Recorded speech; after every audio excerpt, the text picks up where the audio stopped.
আসসালামু আলাইকুম। আশা করি আপনারা সবাই ভালো আছেন। আমরা আলহামদুলিল্লাহ ভালো আছি। সুখ দুঃখের সংসারের আরেকটা নতুন ভিডিওতে আরেকটা নতুন গল্পের আড্ডায় আপনাদের সবাইকে স্বাগতম। গল্পের আড্ডা কেন বলছি, আজকে রান্নাবান্না খাওয়া দাওয়া কোনো কিছুই শেয়ার করবো না আপনাদের সাথে। আজকে আমি এই যে এখানে বসেছি, বসে বসে ভাবলাম সরাসরি একটু গল্প করি।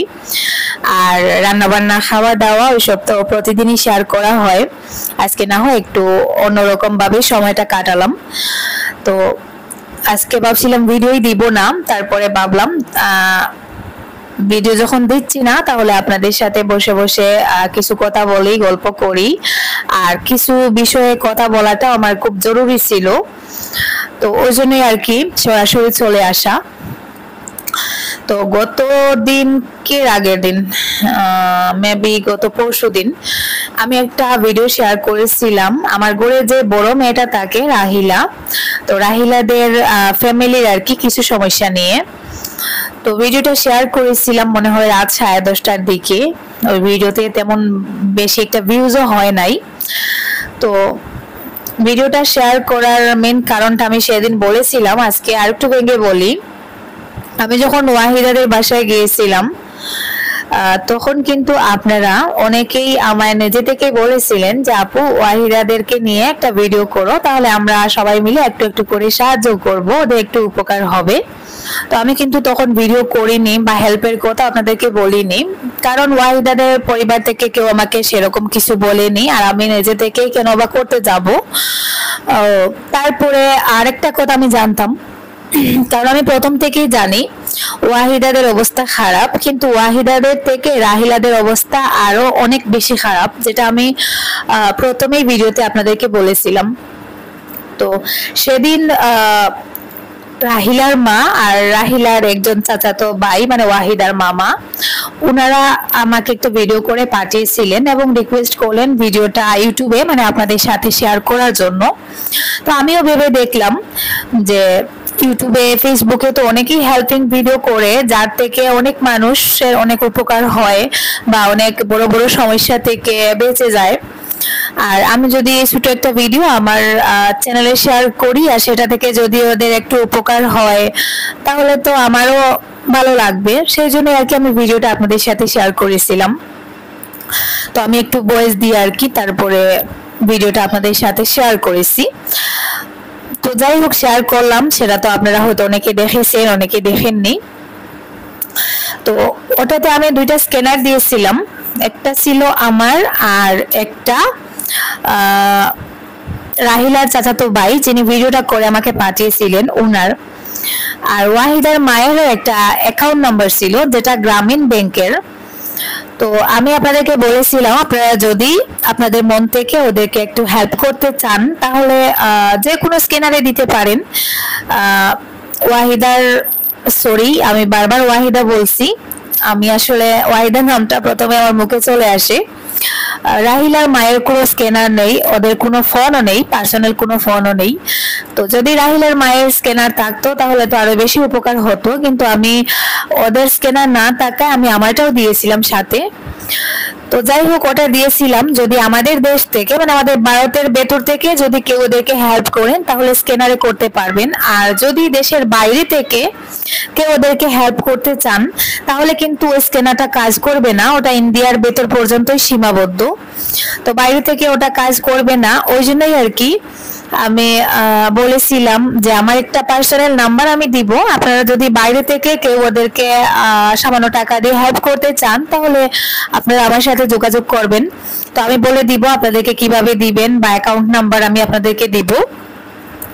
তো আমি কিন্তু নাম্বারটা ভিডিওর স্ক্রিনে দিব বলেছিলাম, কিন্তু পরে জানি না মনের অজান্তে আমি ভুলে গিয়েছিলাম নাম্বারটা স্ক্রিনে দিতে। ভিডিওটা সেভ করে আপলোড দিয়ে দিয়েছি, তারপরে আমার হঠাৎ মনে হলো যে আমি বলেছিলাম ভিডিওর স্ক্রিনে আমার সাথে যোগাযোগ করার জন্য একটা নাম্বার দিব, কিন্তু পরে আমি ভুল যাই।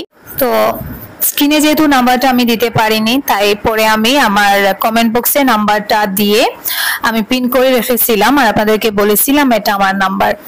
তো গত পরশু থেকে আমার কাছে কিছু কমেন্ট আসতেছে যে আপু তুমি বললে নাম্বার দিবে অথচ দিলে না, কিভাবে তোমার সাথে যোগাযোগ করব, রাহিলার মাকে সামান্য হেল্প করার ছিল। তো ওই জন্য ভাবলাম আজকে আরেকটা ভিডিওতে আপনাদেরকে নাম্বারটা অন্তত দেই। তো আমার এই সামান্য ভুলের কারণে যদি আবার ওরা মানে কিছু পেতে গিয়েও যদি পায়নি তাহলে আমার নিজের খারাপ লাগবে। তো ওই জন্য আর কি ভাবলাম আজকে আবারও নাম্বারটা দিব। সেদিন কমেন্ট বক্সে দিয়েছিলাম, হয়তো ইউটিউবের কোনো গাইডলাইনের কারণে নাম্বারটা শো করতেছে না। আমি দেখছি নাম্বারটা আছে, কিন্তু আপনারা যেহেতু আমার কাছে নাম্বার চাচ্ছেন, হয়তো আপনারা নাম্বারটা পাননি। তো আমি এখানে স্ক্রিনে নাম্বারটা দিয়ে দিলাম। বর্তমানে স্ক্রিনে যে নাম্বারটা দেখতে পাচ্ছেন ওটা হচ্ছে আমার নাম্বার। তো আপনারা চাইলে আমার সাথে নাম্বারটাতে কোনো বিষয়ে যোগাযোগ করতে পারেন। আর যাই হোক, ওই বিষয়টা ছেড়ে দিলাম। আপনারা তো এখানে নাম্বার পেয়ে গেছেন যারা নাম্বার চাইছিলেন। তো এখন সেকেন্ড বিষয় হচ্ছে, গতদিন আমি ওই ভিডিওটা শেয়ার করার পর থেকে আমার কাছে কিছু ফোন আসতেছে, মানে আমার আশেপাশের জেলার যে ভিউয়ার্সরা আর কি। তো ফোন করে অনেকে অনেক ধরনের কথা বলছেন, প্রায় 10 থেকে 12 জন ফোন করেছেন। তো ফোন করার উদ্দেশ্য হচ্ছে রাহিলার বড় 2 বোন। তো কেউ রাহিলার বোনকে নিতে চাচ্ছেন, কেউ বলছেন মানে আমি রাহিলার মাকে হেল্প করব, রাহিলার মায়ের একটা স্ক্যানার দাও। তো সেদিন ভিডিওতেও বলা হয়েছে বা রাহিলার মা নিজের মুখে সরাসরি বলেছেন ওনার কোনো স্ক্যানার নেই। ওনার স্ক্যানার থাকবে কি করে, ওনার কোনো ফোনই নেই। উনি আশেপাশের বাড়ির ফোন দিয়ে রাহিলার কাছে ফোন করেন। তো আমি বললাম যে 2টা স্ক্যানার দেওয়া আছে, আমারটাতে না হোক রাহিলার চাচাতো ভাইয়ের স্ক্যানার আছে, যদি হেল্প করতে চাও ওটাতে দিতে পারো, আপনার যেটুকু দেওয়ার আছে। তো যাই হোক, একজন বললেন যে না রাহিলার মায়ের নাম্বার লাগবে। গত পরশুদিন একজন ফোন করে বললেন। তো আমি বললাম রাহিলার মায়ের তো কোনো নাম্বার নেই, আমি কার নাম্বার দিব? আশেপাশের এক এক সময় এক একটা নাম্বার দিয়ে ফোন দেন। তো যাই হোক, ওই বিষয়টা আমি ছাড়লাম। এখন মেইন কথাটা আমি সরাসরি বলে নেই। মানে আপনারা অনেকে রাহিলার বড় 2 বোনকে মানে নিতে চাচ্ছেন, এটাই আপনাদের টার্গেট। তো রাহিলার 2 বোন, বড় যে 2 বোন, ওরা 2জনই বিবাহযোগ্য। আর আমার মনে হয় না রাহিলার মা ওদেরকে দিবে। আর ওনারা যদি দিতেও চান তাহলে আমার কোনো সমস্যা নেই, আপনারা ওদের বাড়িতে গিয়ে নিতে পারেন। তো আমার মনে হয় না উনি দিবে, কারণ আমি প্রথমে ভিডিওতে আপনাদেরকে বলেছিলাম উনি ওনার বড় 2 মেয়েকে কোথাও দিতে চান না। উনি আমাকে ব্যঙ্গে বলেছেন যে বড় 2 মেয়ে যেহেতু বিবাহযোগ্য, আর এই ধরনের মানে একটু বড় হয়ে গেলে মেয়েদের একটু সেফটির প্রয়োজন আছে, ওরা মায়ের কাছে সব থেকে নিরাপদ থাকে। তো এটা স্বাভাবিক। এটা আমার মেয়ে হলে আমারও যদি এরকম খারাপ পরিস্থিতি হতো আমিও সেটাই করতাম, কারণ একটা বড় মেয়ে কোথাও গিয়ে কিন্তু নিরাপদ না। তো উনি আমাকে ব্যঙ্গে বলেছিলেন, সেজন্য আমি ভাবলাম যে আপনাদেরকে বলে দিই, কারণ আপনারা অনেকে আমার ফোন দিচ্ছেন। তো কেউ কেউ ফোন করে বলছেন আমি হেল্প করব, কিন্তু পরে কিন্তু হেল্পের বিষয়টা আপনারা পিছনে ফেলে মেইন বিষয়ে মানে ওটা করে ফেলেন যে হেল্প করলে তো আপনারা আমাদের কাছেই করতে পারেন। আমি 2টা স্ক্যানার দিয়েছি, আমারটা পছন্দ না হলে রাহিলার চাচাতো ভাইয়ের নাম্বার দেওয়া আছে, ওটাতেই আপনারা দিতে পারেন।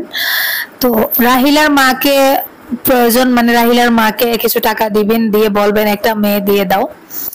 তো যাই হোক, এটা আপনাদের সমস্যা, আপনারা যদি এরকম করতে চান করতে পারেন। তবে আমার মনে হয় হেল্পের বিষয়টা আলাদা। আপনারা যদি কাউকে 10-20 টাকা দিয়ে হেল্প করতে চান, আপনারা মন থেকে সরাসরি হেল্পটা করুন। আর একটা মেয়ের প্রয়োজন থাকতে পারে, আমারও প্রয়োজন ছিল, আপনাদেরও মেয়েদের প্রয়োজন থাকতে পারে। কেউ হয়তো বাসার কাজের জন্য, কেউ বাচ্চা রাখানোর জন্য একটা মেয়ের প্রয়োজন হতেই পারে, এটা স্বাভাবিক। তবে আমি বলবো ওই হেল্পের বিষয়টা আর আপনাদের প্রয়োজনের বিষয়টা, যেমন আমার একটা মেয়ে লাগবে যার কারণে আমি একটু হেল্প করে ওদের মন জয় করলাম, এই 2টা বিষয় একসাথে গুলিয়ে ফেলবেন না।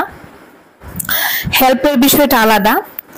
আপনার যদি মনে চায় তাদেরকে হেল্প করতে পারেন, আর তাদের মেয়ে যদি নিতে চায় তাহলে আলাদা করে অন্য একদিন তাদের বাসায় যান, গিয়ে বলেন যে আমাকে একটা মেয়ে দিয়ে দাও। তারা যদি মানে তাদের ইচ্ছা হয় তাহলে তারা দিবে। তো রাহিলার বোনকে দেওয়ার আমি কেউ নই, আমি একজনকে এনেছি।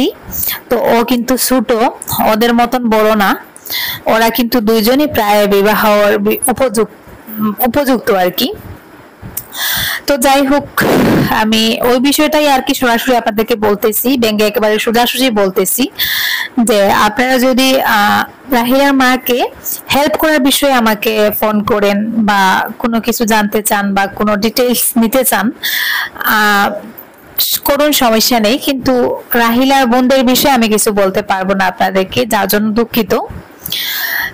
কারণ আমিও চাইছিলাম রাহিলাকে আনার পরে আমার একজন বোনজি যে মানে এলপি স্কুলের টিচার, তো সে একটা মেয়ে চাইছিল, আমাকে বলেছিল যে খালা আমাকে তোমার যে মেয়েটা আনেছো ওই মেয়েটার মতন আমাকে একটা মেয়ে খুঁজে দাও যাতে আমার বাচ্চাটা দেখাশোনা করতে পারে। তো আমি তখন রাহিলার মার সাথে মোটামুটি এক প্রকার কথা বলেছিলাম, উনি আমাকে বুঝিয়ে তখন ওই কথাগুলো বলেছিলেন যে বড় মেয়েগুলোকে আমি হাতছাড়া করতে চাচ্ছি না, আমার কাছে রাখতে চাচ্ছি। তো আমি বুঝতে পারলাম যে সত্যি তো আমার যদি এরকম একটা বড় মেয়ে থাকতো আমিও চাইতাম যে মেয়েগুলো আমার কাছে নিরাপদ থাকুক। আর বর্তমানে যে যুগ, একটা মেয়ে কিন্তু তার মায়ের কাছে সব থেকে সেফ। আর রাহিলার মা যে এত গরিবের মধ্যে, এত বা খারাপ অবস্থার মধ্যে, উনি চাইলে দিতে পারতেন বড় দুইটা মেয়েকে ওনার বাসায় কাজে দিয়ে 4,000, 4,000, 3,000, 5,000 মাসে ডিমান্ড করতে পারতেন, চাইলে পারতেন, কিন্তু উনি এটা করেন না। এত গরিবের মধ্যে ওনার মেয়েগুলোকে উনি কাছে রেখেছেন। আমার মনে হয় মা হিসাবে মানে ওনার গর্ববোধ করা উচিত। উনি নিজেই কাঠ কেটে বিক্রি করে খাচ্ছেন। তো যাই হোক, রাহিলার বোনের প্রসঙ্গটা ছেড়ে দিলাম, এখন বাকিটা আপনাদের উপরে। তো আমি স্ক্যানারগুলো দিয়েছিলাম, স্ক্যানারগুলো থেকে আমি কিন্তু 10 টাকাও পাইনি হেল্পের, মানে তার মানে আমাদের আশেপাশের ভিউয়ার্স যারা, মানে আমাদের ভারত থেকে এখন পর্যন্ত কেউ 10 টাকা দিয়ে ওদেরকে হেল্প করেনি, বলতে আমার লজ্জা লাগতেছে। তো তারপরে এখানে হেল্প আসলে এমন একটা জিনিস, এটা আসলে যার ইচ্ছা সে করবে, যার ইচ্ছা নয় এখানে করার কিছু নেই, যার সামর্থ্য আছে করবে। তো এটা নিয়ে আমি কিছু বলছি না। তবে আমাদের দেশের বাইরে মানে লন্ডন থেকে আর কি আমার কাছে দুইজনের টাকা এসেছে, একজনের টাকা এসেছে, একজনের কিছু টাকা, সামান্য টাকা দিয়েছেন, যেটা এখনো আমার কাছে এসে পৌঁছায়নি। তো যাই হোক, কার কার কথা বলতেছি আপনারা তো অবশ্যই বুঝতে পারতেছেন। তো আমি আরো 2-3 দিন অপেক্ষা করব, আরো 2-1 জন দিতে চাইছেন, সেই টাকাগুলোর অপেক্ষায় আছি। তো আমার হাত পর্যন্ত ওই টাকাগুলো চলে এলে আমি সরাসরি যাব, গিয়ে ভিডিও করে সরাসরি ওদের হাতে আমি টাকাগুলো দিয়ে আসব। তো সেই অপেক্ষায় আছি আমি। তো যাই হোক, হয়তো একজনের টাকা ব্যাংকে উনি দিয়ে দিয়েছেন, হয়তো আসতে একটু লেট হচ্ছে। তো সামান্য টাকা বললে ভুল হবে, রাহিলাদের কাছে আসলে ওই টাকাগুলো অনেকটা টাকা। আর ওনারা যে এত দূর থেকে ওদের কথা ভেবেছেন, ওদের কষ্টটা ফিল করতে পেরেছেন, এটার জন্য আমি মানে ওনাদেরকে ধন্যবাদ দিয়ে ছোট করব না। তো যাই হোক, আর বেশি কিছু বলতে চাচ্ছি না। আর আরেকটা বিষয়, আমার বিষয়টা আপনারা হয়তো অনেকে ভাববেন যে তুমি একটা মেয়ে এনেছো, তুমি তো চাইলে দিতে পারো। তো আমার ইচ্ছা আছে কিন্তু আমার সামর্থ্য নেই। আপনারা হয়তো আমাকে বাইরে থেকে ফিটফাট দেখেন, কিন্তু আমার কোনো সেভিংস নেই। কারণ গত 1 বছর থেকে আমার পেছনে প্রায় 7 লাখ টাকা খরচ হয়েছে। আর আমাদের মতন মধ্যবিত্ত ফ্যামিলির মানুষদের কাছে এটাই আসলে অনেক বড় একটা ধাক্কা। আর তারপরে এখন পর্যন্ত আমার মাসে 5-6 হাজার টাকার ওষুধ লাগে, টেস্ট করতে লাগে, তারপরে দেখা যায় ডাক্তার তো সবসময় লেগেই আছেন। তো সামনে আমার আরো অপারেশনের জন্য এখনো কোনো ব্যবস্থা করা হয়নি। তো আমি, আমার যদি সামর্থ্য থাকতো আমি অবশ্যই চেষ্টা করতাম। তারপরে আমি যতটুকু সম্ভব টুকটাক জিনিস যতটুকু সম্ভব আমি হেল্প করার ওদেরকে চেষ্টা করি, যেমন ঈদ এলে বা যতটুকু সম্ভব মানে আমার সামর্থ্যে আর কি, যতটুকু খুলে আমি চেষ্টা করি। আর এখানে ছোট একটা ভিডিও শেয়ার করলাম, এটা থেকে যদি ওদের কিছু উপকারে আসে তাহলে আমি মানে আমার নিজের একটু ভালো লাগবে। যে আমি দিতে না পারি হয়তো আমার ভিউয়ার্সদের থেকে বা আমার দূরের আপু ভাইয়েরা যারা, তাদের থেকে হয়তো আমি একটু হেল্প নিয়ে ওদেরকে সাহায্য করতে পেরেছি। তো এটাই আমার পরম পাওয়া, এর থেকে বেশি আমার কোনো চাওয়া মানে কিছু নেই। এটাতেই আমি খুশি, আমার নিজেরও ভালো লাগবে। তো আমি যখন অসুস্থ ছিলাম, আমার অনেক আপুরা লন্ডনের, আমেরিকার, কানাডার যারা নিজে থেকে আমি না চাইতে অনেকে আমার হেল্প করেছিলেন। তখন কিন্তু আমি একেবারে দিশাহারা হয়ে পড়েছিলাম, যাদের এই হেল্পটা আমি কখনোই ভুলবো না। আজ পর্যন্ত আমার মনে আছে, আজীবন আমার মনে থাকবে। আমি চিরকৃতজ্ঞ ওই আপু ভাইয়াদের কাছে যারা আমার খারাপ সময় আমাকে হেল্প করেছিলেন। আর এখন যদি আমার মাধ্যমে অন্য একটা অসহায় পরিবার একটু হেল্প পায় তো তাতেও আমার অনেকটা ভালো লাগবে, সেজন্যই ভিডিওটা শেয়ার করা। তো যাই হোক, ভালো থাকুন, সুস্থ থাকুন। আজকের মতো এই পর্যন্ত। আল্লাহ হাফেজ, আসসালামু আলাইকুম।